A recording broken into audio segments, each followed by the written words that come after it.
Hai semua dan selamat datang. Hari ni kita nak bedah siasat bab 2 sejarah Kerajaan Alam Melayu. Tapi jangan risau, ini bukan sesi baca buku teks. Kita akan tengok poin-poin penting dengan cara yang pantas, padat dan paling penting, senang gila nak ingat. Dah sedia? Jom. Pernah tak terfikir macam mana kerajaan-kerajaan zaman dulu macam Funan, Sriwijaya dan Angkor ni boleh jadi begitu berkuasa dan kaya? Apa rahsia diorang? Inilah soalan besar yang kita akan cuba jawab sama-sama dalam perkongsian kali ni.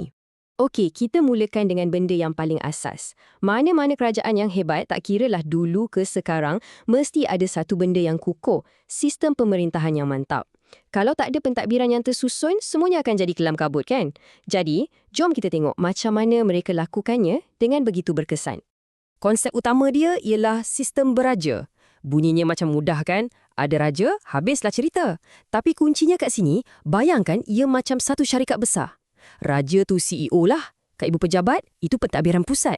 Lepas tu dia ada pengurus cawangan kat setiap daerah kan? Itu pentadbiran wilayah. Struktur macam inilah yang jadi tulang belakang kestabilan kerajaan mereka. Yelah, seorang raja sehebat mana pun dia memang tak boleh tadbir sorang-sorang. Samalah macam korang buat projek sekolah, mesti perlukan satu pasukan yang padu. Betul tak? Jadi soalannya, siapa dalam pasukan raja ni yang tolong dia uruskan kerja-kerja pentadbiran setiap hari? Okey, sekarang slide ni tolong fokus betul-betul sebab ini memang poin penting untuk ulang kaji. Cuba tengok, setiap kerajaan ada gaya dia yang tersendiri. Kat Funan, gelaran kurung benam tu maksudnya Raja Gunung, nak tunjuk kuasa dia kat darat. Kat Angkor pula ada Dewa Raja atau Raja Dewa. Jelas sangat pengaruh agama dalam pemerintahan diorang. Dan Sriwijaya, yang ni unik. Dia guna sistem datu. Ada datu dari keturunan raja, ada juga yang bukan. So, ingat kata kunci ni, Funan Gunung, Angkor Dewa, Sriwijaya, datu. Poin ni memang berpotensi besar untuk keluar dalam peperiksaan. Dan semestinya, kita tak boleh lupakan golongan tentera. Tengoklah ukiran dari Angkor ni. Tugas tentera bukan setakat nak lawan musuh dari luar je tau. Diorang ni berfungsi macam polis zaman sekarang juga. Pastikan dalam negara aman dan kuatkan undang-undang. Tanpa tentera yang kuat dan setia, istana raja tu sendiri pun boleh goyang. Baiklah, kita dah faham cara diorang mentadbir. Bab tu dah jelas.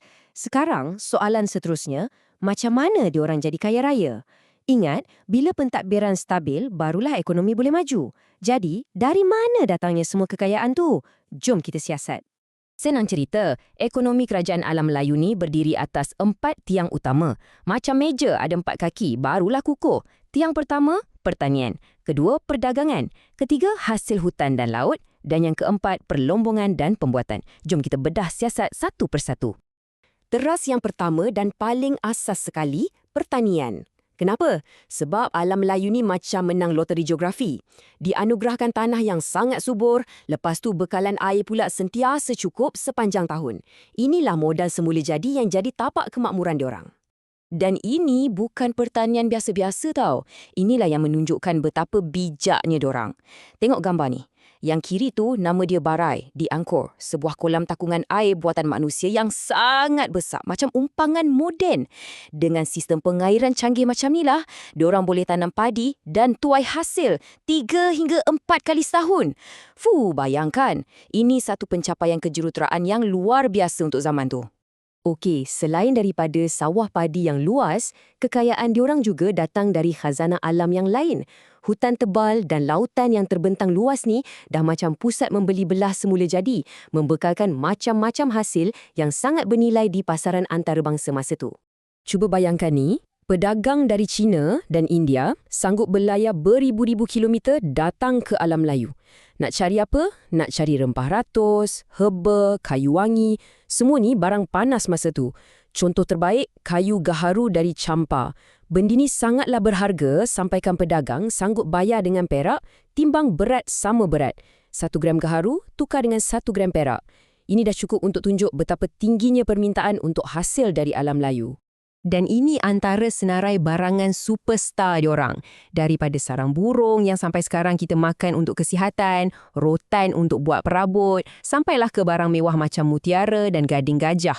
Setiap satu barang ni macam emas bagi diorang, menyumbang terus kepada kekayaan kerajaan-kerajaan ni. Seterusnya, jom kita gali lebih dalam sikit. Jangan lupa, diorang ada industri berat juga zaman tu, pelombongan. Tanah alam Melayu ni memang kaya dengan galian macam emas, perak dan biji besi. Bahan mentah ni semua digali keluar, lepas tu dijadikan macam-macam benda. Dari barang kemas yang mewah sampailah ke senjata dan peralatan harian. Dan inilah yang membezakan diorang. Diorang tak jual bahan mentah tu macam tu je. Tak. Diorang ada kemahiran pembuatan yang sangat tinggi. Logam-logam berharga tadi diubah jadi barang kemas yang sangat halus dan cantik oleh tukang-tukang yang mahir. Inilah yang kita panggil nilai tambah. Diorang naikkan nilai bahan mentah dengan kemahiran tangan diorang. Dan ini satu tanda tamadun yang sangat maju. Baik, kita dah tengok sistem pemerintahan diorang yang tersusun, kita dah tengok ekonomi diorang yang makmur. Sekarang jom kita berhenti sekejap dan fikir, apa sebenarnya pengajaran yang boleh kita ambil daripada kisah kegemilangan diorang ni untuk kita pada hari ni? Kesimpulannya sangat mudah, sangat jelas dan masih relevan sampai ke hari ini.